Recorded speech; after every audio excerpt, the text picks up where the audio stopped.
ไปอย่าไปเล่นน้ำกันแล้ววันนี้ดูซิสระว่ายน้ำอยู่ไหนอันนี้จะเป็นสระว่ายน้ำภายในโรงแรมนะที่เราถ่ายกันเมื่อคืนนี่ก็เป็นกลางวันแต่ว่าเราจะไปสระแห่งใหม่นะฮะสระใหม่ของเขาจะเป็นแบบจะมีคลื่นจำลองนะฮะเหมือนคล้ายๆสวนสยามเลยเป็นคลื่นภายในที่เขาสร้างขึ้นมาเองแล้วก็มีโซนเล่นใหม่นะฮะแล้วตรงนี้เหมือนเขาจะเปิดให้คนนอกเข้ามาด้วยนะครับชื่อว่า The Wave เป็นสระว่ายน้ำใหม่ของทางโรงแรมครับดูสินี่พี่อบเดินดีๆลูกก็คือจากตัวโรงแรมเขาจะต่อเป็นสะพานเชื่อมมาอีกตึกหนึ่งเลยนะอันนี้ทำอลังการอยู่นะเนี่ยเวอร์มากเป็นสะพานเชื่อมมาอีกตึกเลยไม่ค่อยเห็นใครทำอย่างนี้เท่าไหร่ค่อยๆเดินลูกค่อยๆเดินไปจับมือยายไปเลยนี่เป็น The Wave Beach Hawaii Paradise in พัทยาสะพานเขาจะเป็นคอนเซปต์แนวแบบฮาวายมีกระดานโต้ขึ้นอย่างกับอยู่ในเรื่องโมอาน่า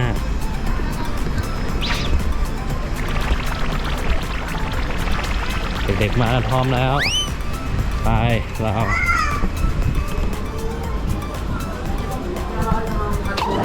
โอ้ตื่นเต้นหลายสไลเดอร์โอ้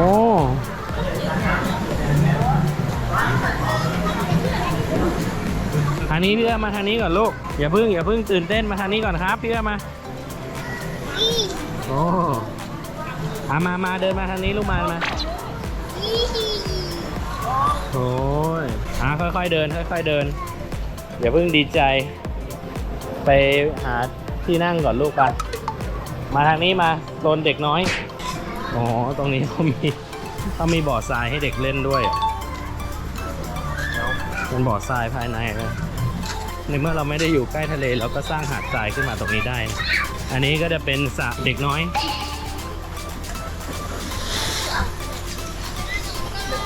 พอมี60 เซนมาถอดรองเท้าไว้ตรงนี้ก่อนลูกมาอย่าเพิ่งนะรอก่อนนะพี่เอื้อไม่ใส่ชูชีพพี่โอบไม่ถอดถ้าถอดไม่ต้องลงน้ำเลยถ้าถอดป๊าไม่ให้ลงน้ำเลยนะพี่เอื้อไปใส่ชูชีพกับยายไปจะได้ลงน้ำจะลงไหมถ้าไม่ใส่ชูชีพไม่ต้องลงน้ำเลยป๊าเล่นชิงช้าใครไม่ใส่ชูชีพก็ไม่ได้เล่นน้ำว้าไม่ได้เล่นน้ำเลยถ้าไม่ใส่ชูชีพเลยไปใส่ชูชีพก่อนไปเลยแม่ก็ยืนเกาะสินค้าอยู่นี่แหละไม่ต้องลงไม่ใส่ชูชีพก็ที่อายุระวังจะล้มมายืนทางนี้มาไม่ใส่ชูชีพก็ไม่ได้เล่นน้ำเห็นไหมเห็นเพื่อนไหมโอ้เพื่อนตัวเล็กกว่าแต่เพื่อนวิ่งฉิวเลยไม่ใส่ชูชีพก็ไม่ได้เล่นน้ำไปใส่ชูชีพเลยไปใครจะใส่ชูชีพถึงจะได้เล่นน้ำใครจะไปเล่นน้ำไป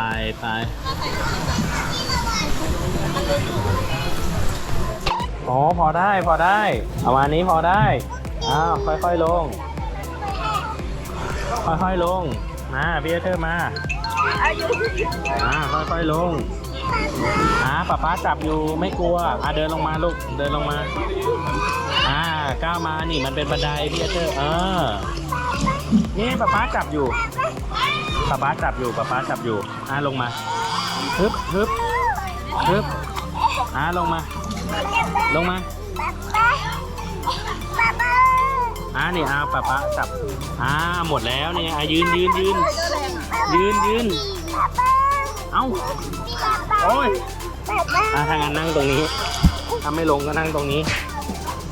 ไปอยู่มา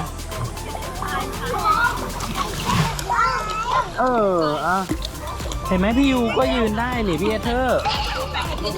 ขาเห็นไหมพี่ยูก็ยืนได้ลูกไม่เป็นไรลงมาไหมลงมาเดินเล่นกับพี่ยูนี่มาเร็วมาเดินเล่นกับพี่ยูมา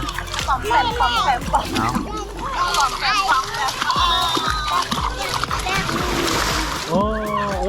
เห็นไหม น้องยังเล่นสไลเดอร์เลยเล่นสไลเดอร์ไหมพี่ลงมาด้วยกันใช่ไหม พ่อก่อนลงมา ลองเทสกัน หมาม้าพาไปสไลเดอร์พี่ยูรอก่อนพี่ยูรอก่อนลูกทีละคนนะคะหมาม้าพาเล่นทีละคนพี่ยูรออยู่นี่ก่อนลูกอ๋อเอามานั่งเล่นตรงนี้พี่ยูรอลูกพี่ยูมารอตรงนี้เดี๋ยวหมาม้ามารับมารอหมาม้าตรงนี้มาอ๋อก็คือสไลเดอร์ต้องแบบถ้าเด็กเล็กต้องมีผู้ปกครองเล่นด้วยนะครับเล่นเองไม่ได้เดี๋ยวหมาม้าลงมาอ้าวลงมาแล้วเหรอโอ้ลงมาตอนไหนวะเป็นไงเวิร์กไหมอายุไหมพี่ยูสไลเดอร์ไหมเอาสองคนนี้น่ะอะไรไม่เล่นละเตะน้ำเล่นตรงนี้ก็พอ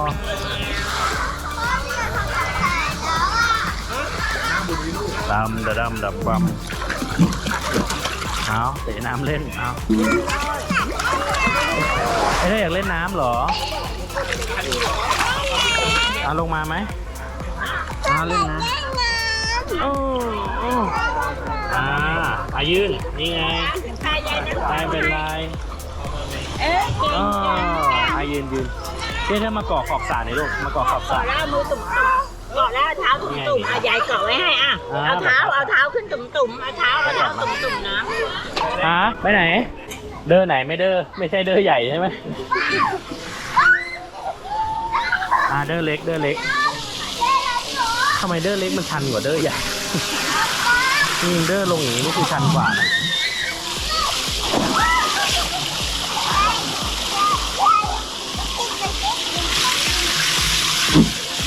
มาพี่เดี๋ยวพี่ลงกับป๊าให้พี่เขาลงก่อน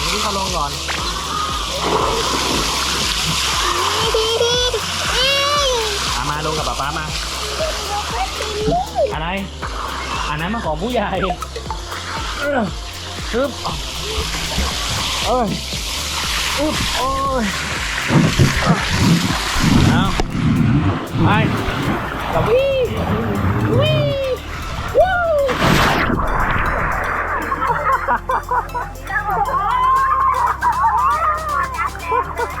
โอ้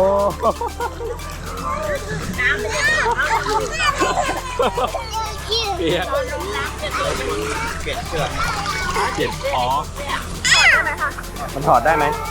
ถอดได้มันไม่ใช่เสื้อว่ายน้ำเขาให้ใส่เสื้อว่ายน้ำผมแม่ใส่ได้ใส่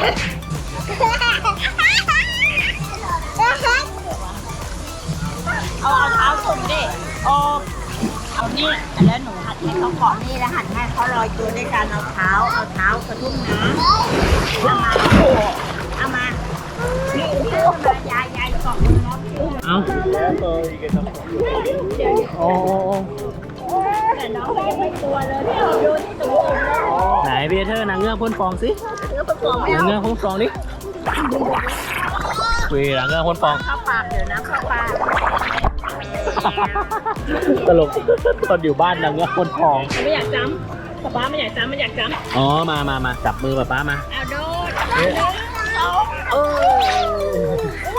ได้จับมือป๊าเอาได้ดีว่าไปเอ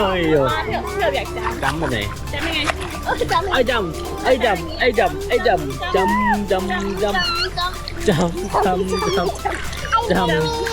อายุเป็นหมีหมีว่ายน้ำเหรอลูกหมีหัดว่ายน้ำไม่เก่งเธอเป็นม้าลายเอ้ยเอาจับโอ้เอาไว้แล้วโอเคดิเห็นไหมเนี่ยเห็นไหมมันว่ายได้หวาเด็กจำเป็นม้าลายเหรอเป็นม้าลายไอ้ยะไอ้นี่ต้องไปอย่างนี้อย่างนี้ไหนพี่เธอลอยตัวสิปล่อยขาไปเดี๋ยวป๊าจับแขนไว้พี่เธอก็ลอย นี่นี่เดี๋ยวป๊าพาลอยตัวอึ๊บนี่พี่เท่ามาอย่างนี้ เดี๋ยวป๊าจับป๊าจับ เดี๋ยวดูพี่เธอ แล้วลงนี่ไอ้แม่ตีขา ตีขาป้าตีจะโดนแล้ว ป๊าจับไว้อยู่ฮะ เอาตุ้ม เอ๊ะไปไหน เอาเท้าสิเอาเท้าตุ่ม ไอ้เธอไปนะ เอาเท้าตุ่ม ตีขาตีขาอ้าวตีแขน ตีแขนด้วยแขน ด้วยตีขา แขนช่องแขน พี่เธอกอดป๊าไว้เอ๊ะตีขาเหยียบขาตรงก่อนเหยียบขาตรงแล้วก็ตีอย่างนี้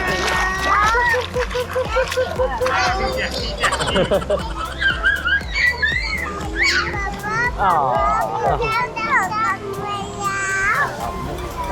เอามาอบมาอยากจำให้อบเลยนะ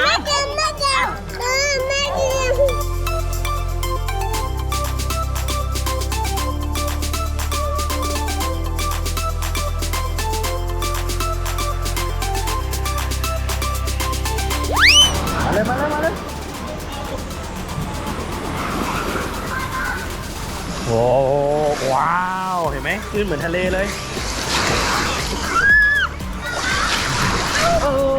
ไปอยู่นั่งลงอ๋อนั่งลงกับป้านี่เห็นไหมมันเหมือนทะเลเลยลูกว้าวระวังพิวไม่เดินไปลึก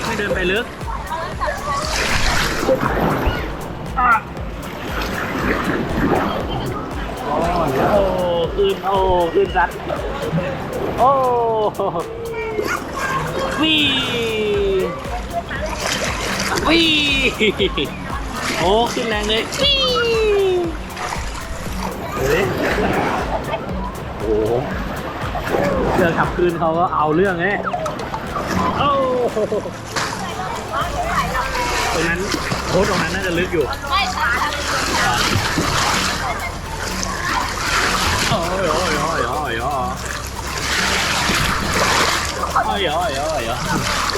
พาไปนั่งกับน้องไปแต่พื้นมันเป็นวัสดุแข็งนะ มันไม่เป็นนิ่มๆเหมือน ไม่ได้ นะ แบบเป็นแบบพื้นแบบนิ่มๆโอ้น้ำโคตรแรง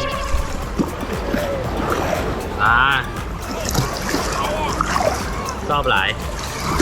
ยายหลานจี๊ด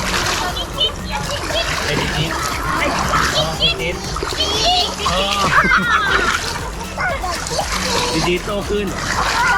พี่บอกปักจิ๊ก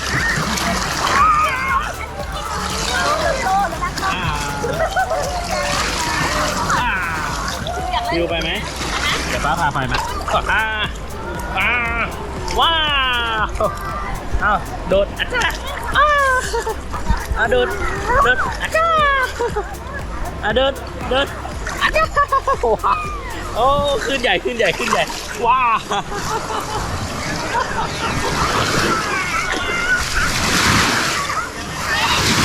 โอ้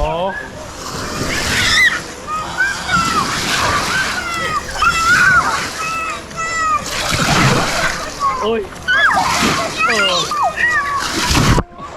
จี๊ดโอ้ยจี๊ดทำไมขึ้นมาแรงเหรออ๋อมันมีหลายระดับไหมไปเรากลับไปเล่นทางนู้นดีกว่าไปเล่นที่เดิมไป ไปกับยายเที่ยวไหมยายพาไปเที่ยวไหมไปเล่นทางนู้นก็ได้ ขึ้นมาแรงเนาะ แต่ว่าเขาจะลอยเนี่ย ไม่ถึงบอกว่าต้องมีแบบห่วงไง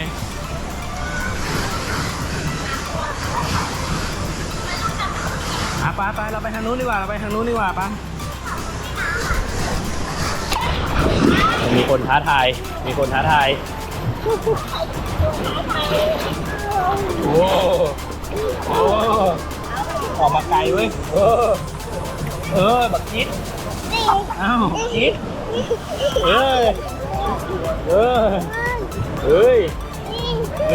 จิ๊ด เฮ้ยบอกปิ๊บ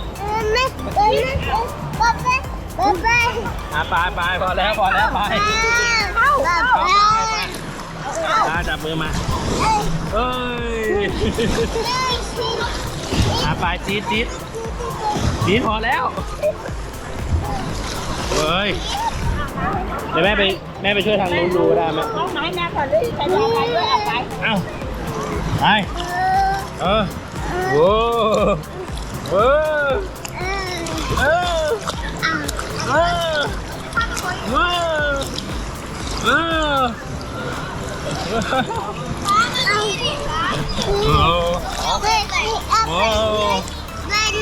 ไปนู้นไปไกลจังเลย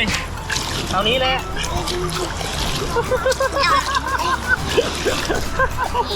เอายืนพอแล้ว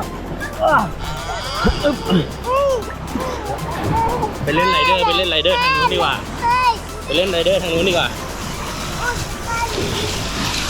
ไปดูหมาอยู่ไหนน่ะหมาเล่นไรเดอร์หรือเปล่าไปหาหมาไป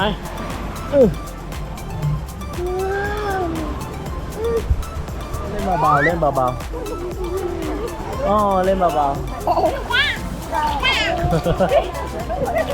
ทีหลังนะทีหลัง ตีนไปแล้ว ล้มตัวโอ้ย เล่นแล้วพาไปสไลเดอร์ ตีนไปสไลเดอร์แล้ว เอาไปไลฟ์มาลงมาเองเลยไป รอพี่ยูรออยู่นี่ลูกเดี๋ยวมารับเอาไม่เล่นเหรออ๋อมาโดดกับยายดีกว่า โดนมารอมา เอ้ยจีดเลย ไปหาป้าไหมเขาอยากรู้ว่ามันหาป้าได้พี่ออกไปแล้วไปหาป้าแล้วนะพี่ออกมาไม่ไหวมาพี่มาเดี๋ยวนะพี่ดูเขาเสียหนุน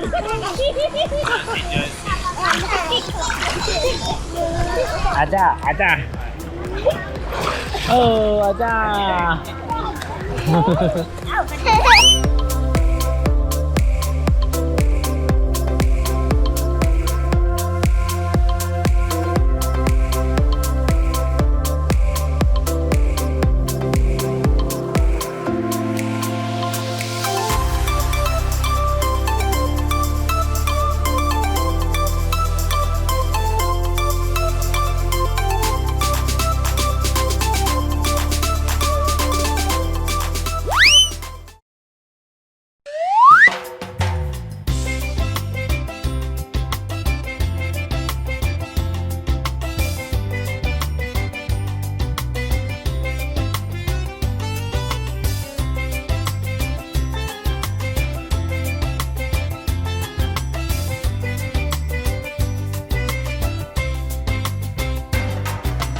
ลูกมาทางนี้มาเล่นตรงนี้นี่ลูกมาเล่นกับหมาม้าตรงนี้มาเร็ว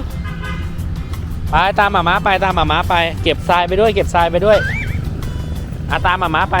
ปทางนู้นเลยเร็วตามหมาม้าไป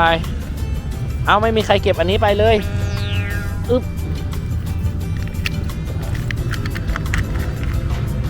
บเอาพี่เอากระปุกไปด้วยสิลูกครับนี่มาเอาถังไปด้วยเอาถังไป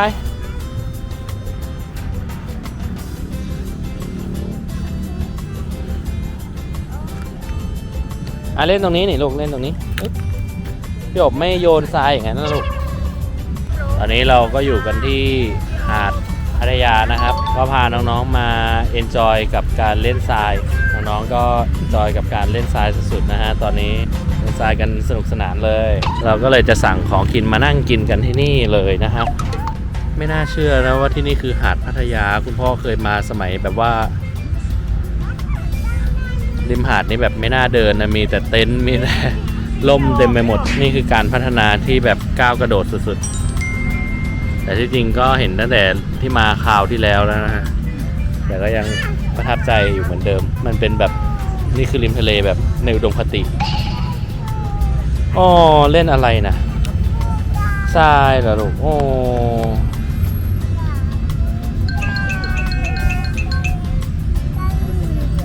เอนจอยกับหาดทรายอ๋อไหนครับพี่เธอ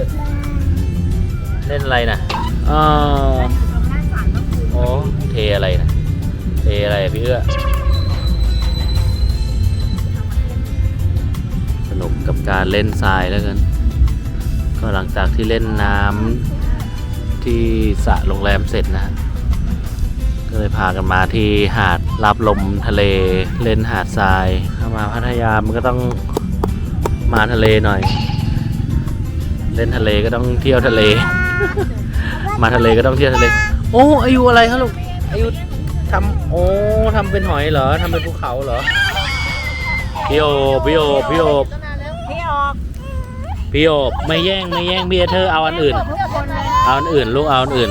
พี่เธอเล่นก่อนพี่เธอเล่นก่อนนี่เอาปูนี่เอาปูนี่ พี่ออก เอาปูนี่พี่โอบพี่โอบ เลยตัว พี่โอบ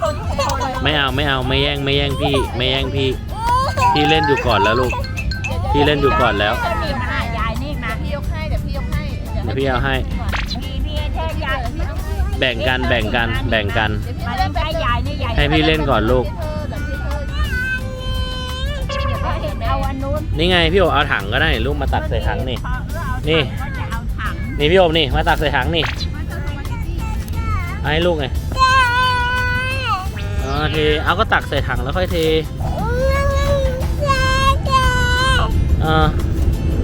ทำอะไร เอามาเปล่าไม่ได้เอามา เอาไม่ได้มาอ๋อเราจะใช้แต่กระเป๋าชมพูพี่ยูไม่เทใส่น้องนะลูก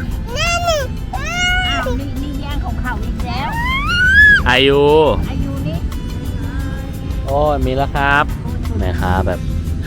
คลังอาวุธเต็มตัวไปหมดมีดดาบ เรืองแสงบรรยากาศแบบนักท่องเที่ยวเต็มเดินริมทะเลก็มีพี่โอเมื่อไหร่จะเลิกโยนทรายลูกไม่ทำเลยนะ ไม่บอกเลยว่าเอาทีมใส่น้ำแบบ เอาที่เธอกินได้ โอ้ สักทีเอาสักทีพูดไม่ฟังละอย่างเงี้ยพูดไม่ฟังละ เด่นถ้าโยนอีกนะยายจะตีให้อ่ะเราโยนได้เอาสาดอีกเอาสาดแน่จริงสาดเดี๋ยวยายไม่ตีเอาสาด เอาท้าทายอำนาจมืดเอา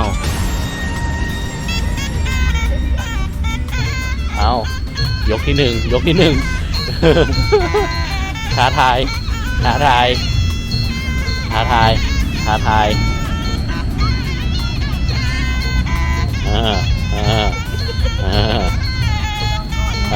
อยากลองของเบา เอาซอสมะเขือก็ได้ ขึ้นมาเล่นล่างๆไม่ให้สาดเล่นแบบเมื่อกี้ที่ยายร้อนให้พี่เอื้อดูนะนั่งลงแล้วเล่นพี่เอื้อ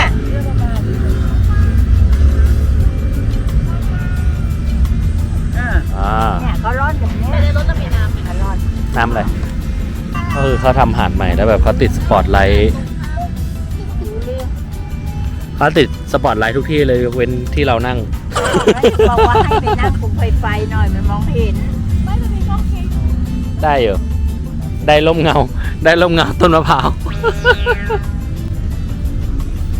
เอ้ยสนมากกับลูกนะไปปล่อยให้น้องเล่นทรายกันสักพักหนึ่งเราก็นั่งดื่มด่ำกับบรรยากาศยามสนธยาท้องฟ้าสีชมพู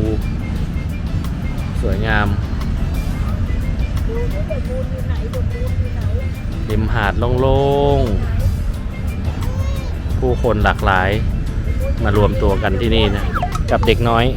ดื้อๆ4 ตัว ไปปล่อยเล่นไปก่อนแม่สั่งข้าวก่อนแล้วเดี๋ยวกินข้าวกันดีกว่า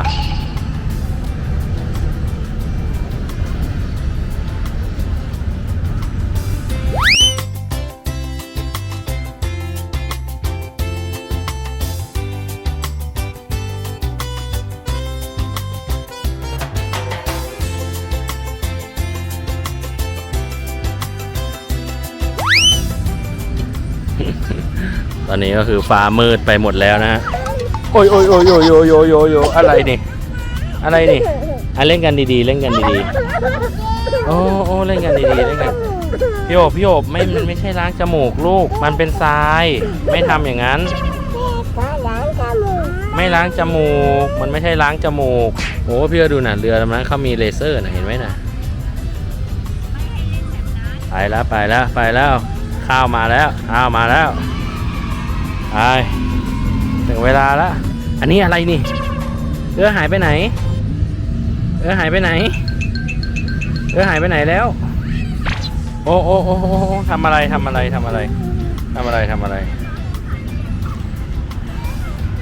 มีฝั่งนู้นอ่ะคนนึงอ่ะเอาเรามามุดอยู่นี่ลูกโอ้เดินจุ้ยไปเลย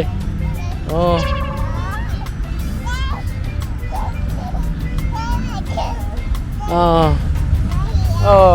หมุนตัวหมุนตัวอะไรนี่ระวังจะเวียนหัวลูกระวังเวียนหัวนะโอ้มาชนเองล้มเองเอาพี่ระวังหมานะมานี่เลยระวังหมานะเอาวิ่งแล้วเอาขับจี๊ดอ๋อมาได้พิซซ่ามาแล้วเดี๋ยวเราก็จะได้กินข้าวกันริมหาดทรายโดนัทเหรอลูกโดนัทไม่มีพี่โอบรอครับเดี๋ยวมานั่งตรงนี้มาไปกินข้าวกันโอ้กินพิซซ่าไม่จับไปได้ขาดเย็ดไปแล้วแต่เลือดน้อยหน่อยนี่จับดีนี่เราจะใช้ตอนซ่อมกินเหรอลูกโอ้ยหิวเราจับกินลูกเปล่าพิซซ่ามันต้องจับกินลูกเอามือจับกินจับกินดีๆจับกินดีๆเดี๋ยวเลือดตายแล้วกินไม่ได้เลยนะจับดีๆนั่งลงดีๆลูกนั่งลงดีๆเลือดตายแล้วกินไม่ได้เลยนะจับไว้นั่งลงดีๆกินก่อนค่อยๆกินลูกค่อยๆแทะโดมิโนพิซซ่าพี่ยูไม่เล่นทรายสิลูกกินข้าวอยู่ไม่จับทรายหยุดเดี๋ยวนี้นะเห็นไหมมือเลอะได้ไหมเอาเยมือมาให้ยายเลยมือเลอะข้างนั้นน่ะพูดแล้วต้องฟังทรายเวลากินทรายไม่ได้นั่งกินริมหาดทรายไงถ้าถือตัวนี้โตกว่านี้น่าจะสนุกกว่านี้จากนั้นว่าใดๆเราควรไปซื้อโต๊ะแบบนั้นมาไปไหนก็แบกไปเก้าอี้6 ตัวโต๊ะ1 ตัวเกลี้ยงดีเดี๋ยวตาหมดเกลี้ยงเลยอย่าเล่นทรายไอ้นี่มันกินแบบฉลาดเดี๋ยวกินแต่หน้าพิซซ่านะกินแป้งให้ถ้าปล่อยมาให้มันกินแป้งเลยมันจะอิ่มแล้วพิซซ่า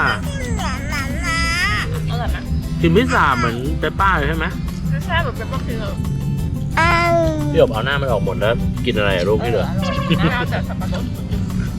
กินหน้าก่อนแล้วแป้งมันก็ฟังแล้วมันก็หกหมดเลยดูมือเราไม่ทรายแน่เลยมันละเมียดเหลือเกินมือนี่ไม่ทรายแล้วก็จับเมียดเหลือเกินไม่เอาที่พื้นไม่เอาไอ้นี่เลยโยนเข้ามาในกล่องไหนเดี๋ยวกินหมดไปเป็นอันๆแล้วเนี่ยกินพี่ยูนั่งกินดีๆลูกเดี๋ยวมันจะเปื้อนดินนะอย่างนั้นนะลูกมานั่งกินดีๆลูกเอาไหนเอาพริกนี้เลยพริกนี้เป็นไรเอาพริกหน่อยเข้าตาหรอเอาไหนไก่น่ากินไหมโอ้เอาไหนซอสเปียกเหรอม้าห่อเหมือนแม่ห่อให้เธอพับให้มันจะได้ไม่หกลูกใส่เข้าปากหนูแบบยายบอกไม่ให้เอามือลงไปเล่นทรายนี่แสดงหนูต้องลงไปหยิบมาเสร็จนี่มือเปื้อนทรายนี่อันนี้มันเปื้อนแล้วลูกเอาให้ป๊าเนาะเพื่อใส่เข้าปากไปแล้วเอามากินดินกินทรายกินง่ายอยู่ง่ายโอเคเสร็จจากนี้ก็เดี๋ยวเรากลับไปอาบน้ำกลับที่พักไปอาบน้ำสระผมแล้วก็นอนนะครับส่วนป้ามาก็เดี๋ยวออกมากินติดมัน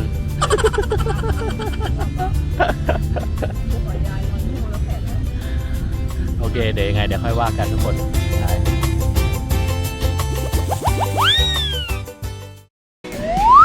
ดูครับ มันมีคนว้าววอน อยากได้ตุ๊กตาคีบ ที่เขาขายนะ ฮะ เขาขาย ขายเหรอตัวเท่าไหร่ ไม่ซื้อเลย มันเป็นเหมือนไอคอนของโรงแรม อันนี้คิดขับนะฮะ เลยไม่ได้พาน้องๆมาเล่นเลยแบบตารางแน่นจัด อ๋อ กระเบน ปลากระเบนได้จริงเหรอ มันจะมีกระเบนกับอะไรปลาวาฬเหรอ ปลาคีบให้หน่อยสิ อ้าว โคเคนละเท่าไหร่อะคะ ไม่รู้10 บาทปะมาตรฐาน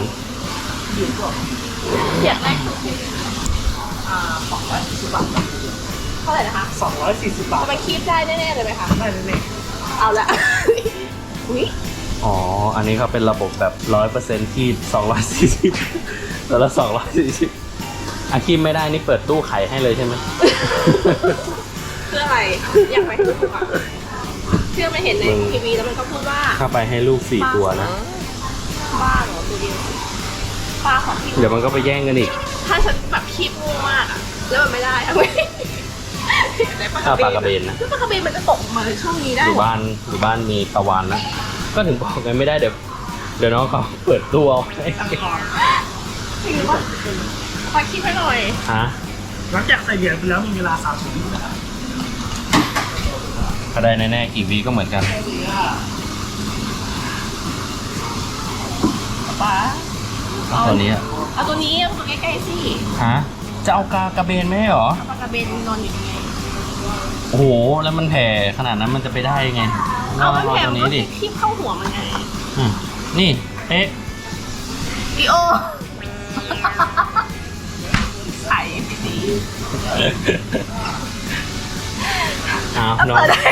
เราขายตู้ให้แล้ว มาเท่านี้ เดี๋ยวก็ไปแย่งกันอีก เอาอยากได้อันที่ฉันอยากได้เองเอาไปเก็บไว้ พี่ยูลืมเอาตุ๊กตาพี่ยูมารอบนี้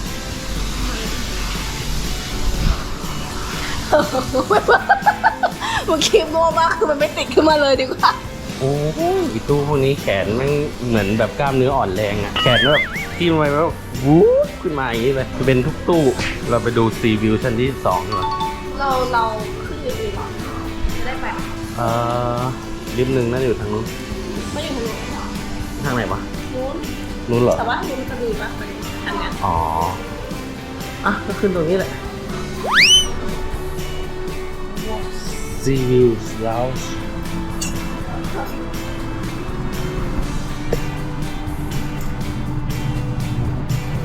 โอ้ไม่คิดว่ามันจะใหญ่กว่านี้ เล็กจัดเลย ไปไม่ก่อนไป ฮะ หันไปดูเลยไม่เห็นอะไรเลย วิววันนี้ก็คือ ตรงเนี้ยจริงๆตอนแรกอะคิดว่ามันอาจจะวิวดี จนกระทั่งอีตึกนี้มาเนี่ย อ๋อลุมพินีเหรอ ใช่ เพราะว่าเราน่าจะเห็นโค้งน้ำเนี่ยทั้งโค้งเลยไหม ก็เดาไม่ถูกเลยว่า ตึกนี้กับลุมพินีอันไหนสร้างก่อน อาจจะเป็น เพราะดูเก่าพอกัน เอ้ ถ่ายรูปปะ ตึกนี้เอาไว้สวยอะ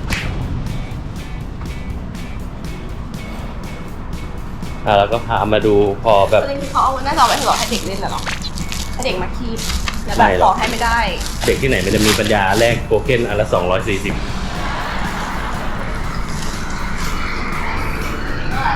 เพราะมันเป็นลับไว้แบบกินกาแฟอย่างเดียวโอ้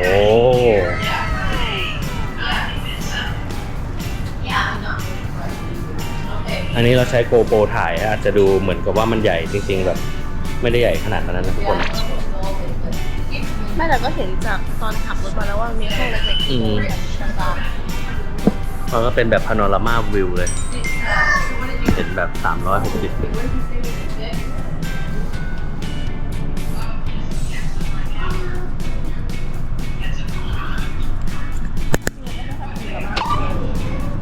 แล้วก็พามาชมพอให้ได้รู้ว่าแบบมันก็มีห้องอย่างนี้อยู่นะฮะ ถ้าเผื่อใครแบบมาพักผ่อนพอจะมีเวลาได้แบบ enjoy ซะหน่อยก็ขึ้นมานั่งเล่นตรงนี้ได้ ๆ ตรงนี้เขาจะเป็นเลาส์แบบพิเศษ น่าจะเข้าได้ทุกคนนะ มีกาแฟให้กินฟรี นั่งเอนจอยทำงานบนนี้ได้ โต๊ะสวยอะ ทำเป็นแบบคอนทัวร์เอาล่ะทุกคนก็ประมาณนี้ฮะโรงแรมก็พาไปดูก็เกือบจะครบทุกโซนแล้วนะ มันก็จะมีโซนที่ปกติเราจะไม่ค่อยไปอย่างแบบพวกนวดแผนไทยหรืออะไรพวกนี้เราก็จะไม่ค่อยได้ไปมันไม่ใช่แบบปกติ ที่อยากไปเขาชอบนวดมากแต่ว่าไม่เคย เรียกว่าตารางเราค่อนข้างแน่น ตารางเราค่อนข้างแน่นและแบบพวกฟาซิลิตี้พวกนี้ส่วนใหญ่เขาจะไม่ได้แบบเปิดนานมากนะกว่าน้องจะนอนก็คือ 3-4 ทุ่มอย่างเงี้ยเราไม่ทันได้ใช้อะไรเลย เก่งมาก ก็ประมาณนั้นแหละ ไม่เพราะว่าอันนี้มันสุดที่35 อ๋ออาจจะมีเอสออฟฟิศข้างบน แต่ว่า เป็นลิฟต์เฉย เพราะว่าที่นี่ครอบครัวเยอะใช่ไหมไม่ได้แบบคนจีนคนละสูงมันลิฟต์แบบกลิ่นมากๆแล้วเราต้องส่วนน้ำอ่ะลิฟต์ต้องส่วนน้ำคือเข้าไปแต่ลิฟต์ตัวนี้ก็เป็นเป็นหัว ได้ก็เป็นประมาณนั้นอันนี้เราก็จะออกกลับกันแล้วนะต่อไปตามรับสายเพื่อการโทษดูพฤติกรรมการซ่อนของเล่นลูกที่แต่ไม่ดีเมื่อกี้เดินผ่านรถ เสร็จรถวะ มาแล้วมาป้า อ๋อมาแบบป้ามาแบบป้าโอ้อ้าว เกลียดเช็ดหน้าให้เขาแล้ว เดี๋ยวเราไปลูกไปกินข้าวกันดีกว่าป่ะ กินข้าวกับแม่ในเวลากิน อ๋ออะไรเอาออกมาเอาพี่รองเท้าหมีไหนแล้ว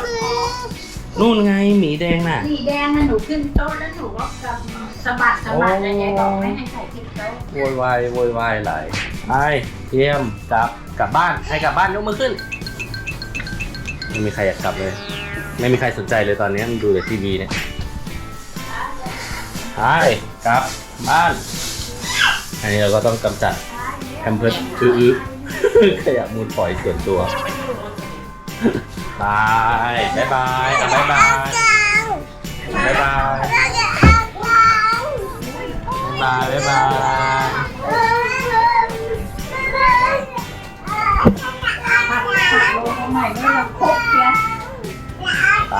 ยไปกินข้าวปะ ข้าวมีข้าวมีกันมีเนี้ย ดังไม่มีแล้วดังหมดขอแปดนี่ยายดูแล้วดังดูเลยมาม่าก็ไม่มี อันนี้ก่อนไหม อ่ะ พาสต้า ดูแล้วดีมากเลย อะไร เอาลงไปด้วยแล้ว ไปครับ ไว้เจอกันครับทุกคน บ๊ายบาย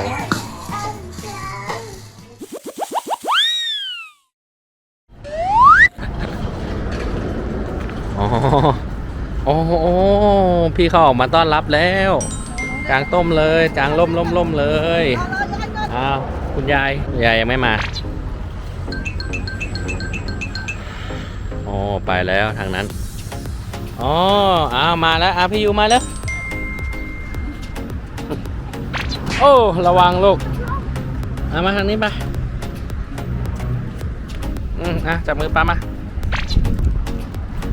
โอเคทุกคนตอนนี้เราก็อยู่กันที่ร้านอาหารพัตตะนะครับอยู่ที่วังน้ำเขียวนะครับผม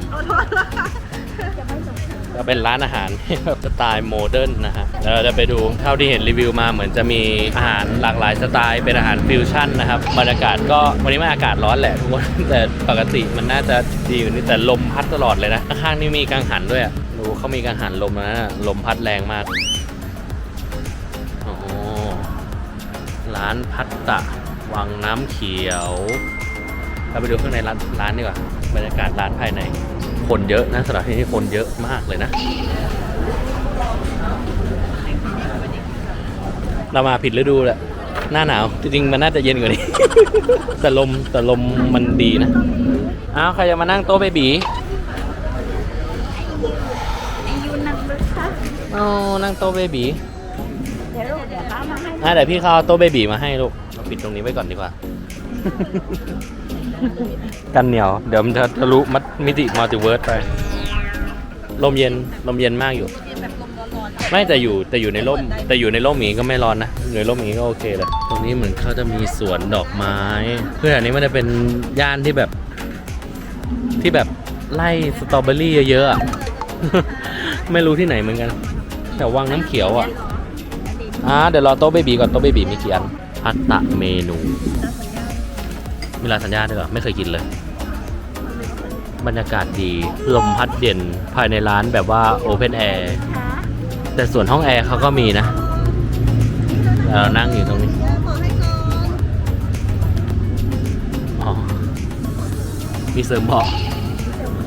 เร็วมาลูกมานั่งบ่อนี้ อ๋อโต๊ะเบบีหมดแล้ว เดี๋ยวยายหามาให้อีกนะ โอ้โหลมแรงมาก โอ้ ผมฟิวกุลุกกุลุกกุลุกอยู่พี่อบมานั่งตรงนี้นั่งกับป้าไหมเอ้าทำไมอ่ะอยากนั่งอะไรอ่ะลูก มีสปาเกตตี้กับคาโบนาร่า เป็นพาสต้าค่ะ เป็นพวกครีมไข่กุ้งก็อร่อยนะคะ ครีมไข่กุ้ง ใช่ตัวนี้ออก ก็พอได้แหละ กินไหมน่าจะกินไหม น่าจะกินลองดู เอามาหนึ่ง เดี๋ยวเราดูสั่งอาหารกันนะครับเดี๋ยวมาดูอาหารว่าจะเป็นยังไงที่นี่อันนี้ก็คือแวะมาเอาของนะฮะที่รถแล้วดูโอ้รถคือเขามีผ้ามาคลุมให้ด้วยอ่ะก็คือแบบเซอร์วิสสุดๆเลย นี่คือไปร้านไหนมาก็ไม่เคยเจอแบบอย่างนี้นะ เอาแบบเอาผ้ามาคลุมรถให้อันนี้ดีว่ะแล้วแบบทำให้รถเราไม่ร้อนระหว่างเราจอดทานข้าวที่นี่นะโอเคมากๆเลยทุกคนถ้าใครมีโอกาสมาก็มาแวะได้นะครับได้ข้าวน่าจะมาแล้วดูเห็นแท้ไหมอ๋อแพ้ของอายุเหรอนู้นที่แพ้อยู่ในกรงเดี๋ยวเอาไว้เดี๋ยวกินข้าวเสร็จแล้วเดี๋ยวเราค่อยลงไปดูเนาะไปดูแล้วก็ค่อยไปต่อไปดูแล้วค่อยกลับบ้านอันนี้คือสปาเกตตี้ อร่อยน่าทาน สปาเกตตี้เลยสปาเกตตี้ไข่กุ้งครีมไข่กุ้ง แล้วก็เป็นถึงกุ้ง ดีไหมอาหารดี เสื้อดิ อาหารดี เดี๋ยวไปเกลือปลาตอรี่ปลานิโม่แล้วนี่ พี่ยูป้อนดอลลี่ด้วยเหรอลูกพี่ยูป้อนดอลลี่ด้วยดอลลี่ก็กินด้วยเหรอคะ ตอรี่ก็กินด้วย อ๋อไหนพี่เอเธอร์กินเลยลูกกินแล้วพี่เอเธอร์แล้วเดี๋ยวกินเสร็จจะได้ลงไปดูพี่แพ้ไงไปไหมอุ้ยเปิดพุงโชว์ไหนเปิดพุงโชว์โอ้ยพี่กระต่ายดูพี่กระต่ายหน้าใหญ่เลยพี่กระต่ายหน้าบวมแล้วพี่เอเธอร์กินไฟไหมเหรอลูกพี่เอเธอร์กินไฟไหมอ๋อพี่กระต่ายกับพี่แพ้เดี๋ยวพี่เอเธอร์ระวังตกหลุมปลาเลื่อนให้ไม่จับ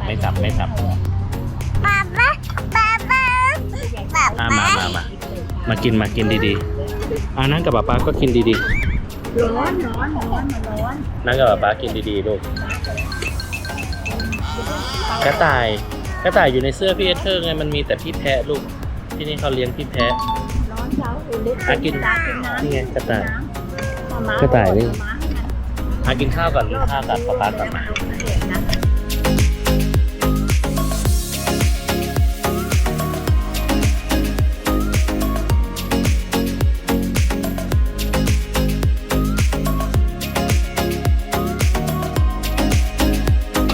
ต้มยำน่ากินมากปลาหยกมันเป็นเหมือนปลาเนื้อขาว เหมือนปลาดอรี่ไหม คล้ายปลากระพงบอกคล้ายปลากระพงแต่ไม่มีก้างตอนนี้มีเด็กงอแงหนึ่งอัตราสั่งมุกก่อนไม่ร้องไห้ลูก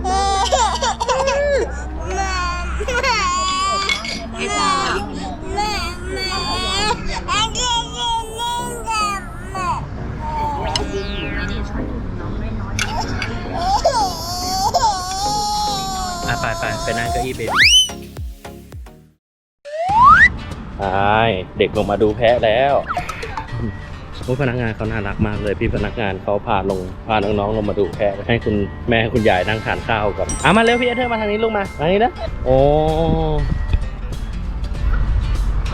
เอา3 เกอเจอหมีโอ้ระวังลูกไหนแพะใช่ไหมโอ้ดูพี่แพะน่ะ แพ้ โอ้พี่แพ้กินนมเห็นไหมดูดนมจุ๊บจุ๊บจุ๊บจุ๊บเลย พี่แพ้ ใครจะป้อนนมพี่แพ้ไหมไปอยู่เหรออ๋อทำอะไรทำอะไรนี่พี่แพ้ เราเรียกคนละคนเลยนะ ระวังนะลูกยืนดีๆนะแพ้4 ตัว คนนี้เหมือนหนูเคยตามในเฟซตอนที่เกิด ไม่ เล เบ ยอะ บี เอื้อใช่ไหมมีคนที่เกิ ใช่ ด ครับเราเลือก หรอ ข้อที่โรงพยาบาลศรีที่โรงพยาบาลศรี คุณ ที่ข คุ อน ณ แก่น คุณเหมือนเคยตามใช่ใช่ วันนี้ทานข้าวหรือยังคะ ทานข้าวยังครับ ป พี่ วด เธอ โจ๊กเนี่ยวันเนี้ย จะทานยังครับไว้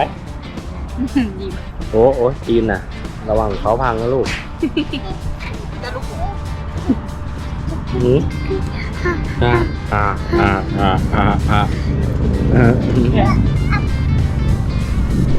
ดูเห็นไหมมาเรียกพี่แพ้สิพี่แพ้เอ้าไอ้นี่ระวังครับเท้า วางมือแล้วลูกเชนโท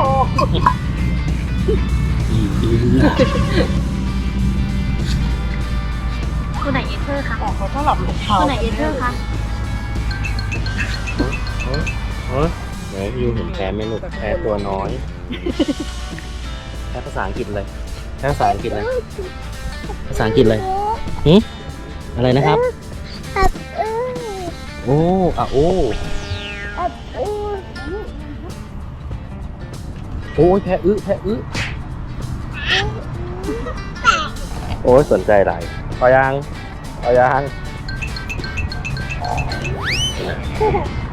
น่ะพี่ค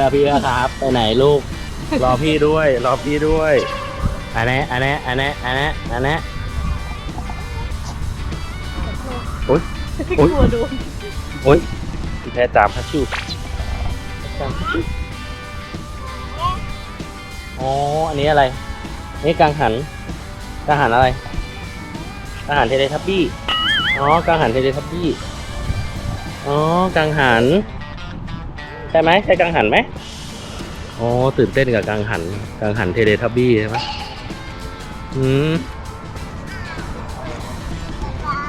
ขาพี่อยู่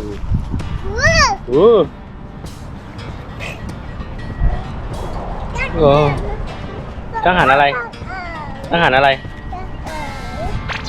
ของอะไรเทเลทับบี้โอ้ยลมแรงมากเลยเห็นไหมกังหันหมุนได้เพราะลมเลยลูก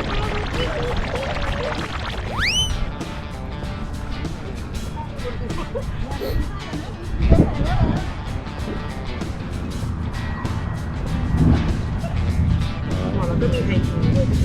ชอบลูกชอบเลยลูก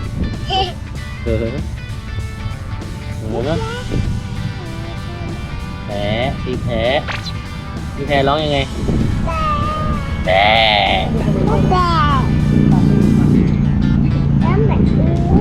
ร้องแบบนี้เหรอ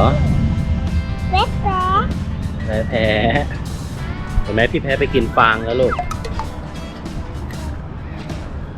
แพ้กินฟาง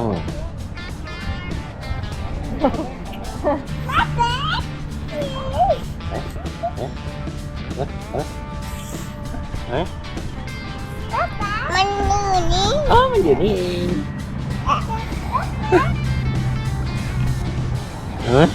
เฮ้ยตาแพ้ครับ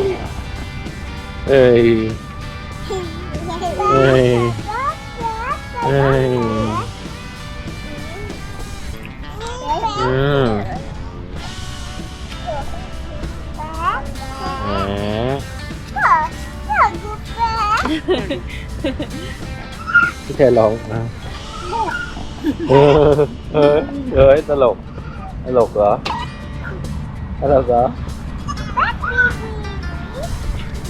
แพ้เบบี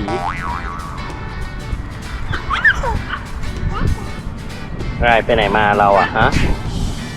ไปไหนมาครับ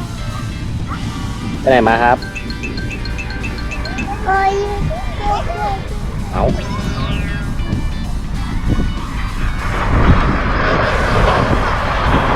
ไปให้น้องๆเพลิดเพลินกับแพะไปสักพักจะทานข้าวเสร็จแล้วเราก็ไปกันต่อแล้วจ้า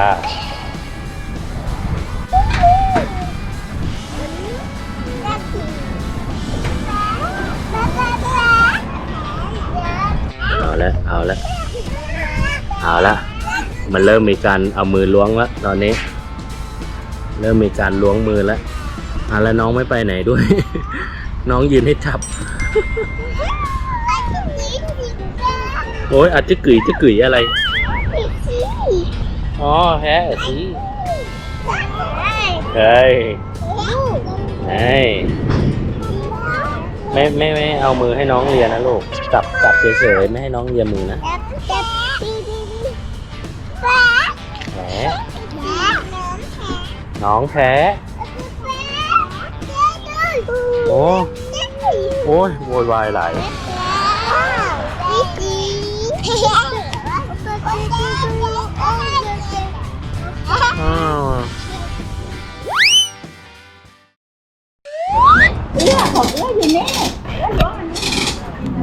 กินข้าวเสร็จก็ต้องมาหยอดกระชับปอง เอาเหรอของใคร ขวัญดีต่อใจโอ้เสียงดัง โอ้ได้อะไรนะ แล้วพี่อายุหยอดอันไหน เดี๋ยวเธอเอาตรงนี้นะ ได้อะไรนะนี่ อ้าวของพี่เธอ เอาพี่อบได้แล้วพี่อบได้แล้ว พี่อบได้แล้วไม่ใช่เหรอ แล้วพี่ยูมาหยอดอันนี้มา อ๋อ เดี๋ยวไปแกะบนรถแกะในรถคุณนี่ เดี๋ยวไปแกะในรถครับพอแล้วพี่โอได้แล้วไงหยอดได้แล้วไงลูกไปขึ้นรถไป พอแล้ว พอแล้วครับอ๋อเธอได้ไดโนเสาร์เหรอขอบคุณค่ะขอบคุณครับ นี่นี่เหรอตัวที่สอง อันที่สองคนที่สี่นี่ตัวใหญ่ตัวใหญ่ ได้ไข่แล้วไงลูกโอ้ยจะเอาไอติมอีกพอแล้วอร่อยมากๆเลยครับ มาทางนี้น่าจะได้แวะรอบไปลูกไปขึ้นรถไปไปเลยนะไปบ๊ายบายพี่เธอบ๊ายบาย ขอให้เด็กจับได้นะ ขอให้ได้จับได้บายเนาะไปเขาบอกว่าเป็นร้านที่ดีมากๆทุกคนตั้งแต่แบบรสชาติอาหารเซอร์วิสไมล์แล้วก็การบริการเอาไปเลย5ดาวเต็มอันนี้เป็นร้านที่ดีที่สุดในวังน้ำเขียวและกล้าพูดเลยถ้าใครมาเห็นคือต้องแวะเลยนะครับครัวพัตตะที่วังน้ำเขียวระวังมาไปมาทางนี้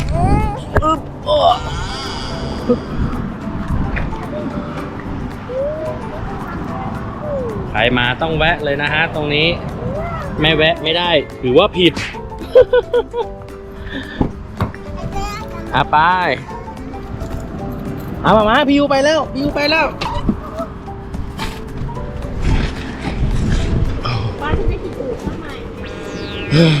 โอเค